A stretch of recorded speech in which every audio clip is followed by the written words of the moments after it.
Бабалар сөзі ақылдың көзі.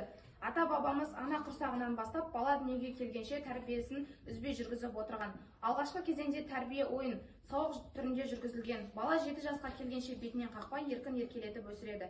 Зекімейді, жасқамайды, баланы ұрмайды. Баланы басынан ұрма, бағыт аяды, арқасынан ұрма, аруға қашады деп айту тәрбиенің негізі болып табылады. Әрбір отбасы ұрпақ тәрбиесінде үлкен мән беріп, ұлттық тәрбиені қалыптастыратын ата, әже, әке мектептері арқылы халықтың салт дәстүрлері, әдет-ғұрыптарына, ата кәсібіне бабаларды үздіксіз тәрбиелеу арқылы қол жеткізіп отырған. Біздің ата-бабаларымыз Әл-Фараби, Төле би, Қазыбек би, Айтеке би, Абай, Қаныш тағы басқа сияқты аталарымыз қазақтың осындай ұлттық тәрбиесінде өскен. Ұлы бабаларымыздың бойынан қазақ халқының теңдесі жоқ бай қасиеттерін көріп таңданасың. Ұлы бабаларымыз аталардың өсиет, ақыл, нақыл сөздерін, әжелердің ертегісі мен аңыз әңгімелерін, танымдық ұлттық ойындарын, жұмбақ жаңылтпаштарын жаттап, естіп үйреніп өсті. Жас ұрпақтың бойында ананың әуені мен оятатын бесік жырлары мен қиял ғажайып ертегілер, ұлттық ойындары арқылы ұнамды жағымды әдеттер, мінез құлықты, жақсы қарым-қатынасты, ынтымақ пен жарасымдылықты, еңбек сүйгіштік пен үлкендер еңбегін құрметтеу, жауапкершілік, патриоттық сезімдер, тағы басқа адамгершілік, рухани қасиеттер қалыптасады.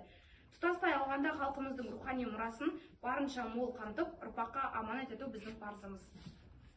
Балалар сөзі кешегі өткен қариялардан, ғама ойшылдар мен шешен билерден, ақын жыраулар мен сал серілерден мұра, мирас болып қалған ұлы тәрбие құралы.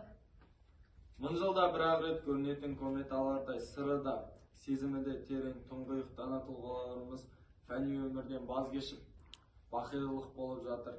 Әйтсе де, Баубек пен Бауыржан батырлығы, Әлия мен Мәншік ерлігі, Қаныш пен Әрке білімі, Мұхтар мен Ғабит ғабидендердің үні, Дінмұхаммедтің парасаты бүгінгі ұрпаққа өнеге. Олардың даналық болжамы, ғибрат аларлық сөздері мен пайымдаулары бүгінде халықпен қайта қауышып, жүрегімізден орын алуда.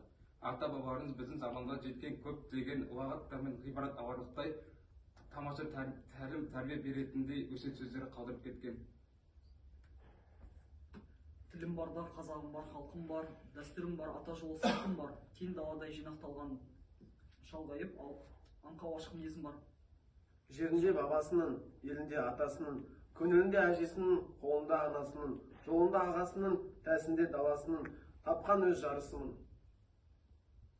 Мен қазақ баласымын, аталар сөзімен өсіп өнген, бабалар бұлағынан нәр алған, даналар өсиетпен тәрбие алған, олар тәрбиесіне тағзым еткен, ұрпағымыз халықтың ғибрат еткен.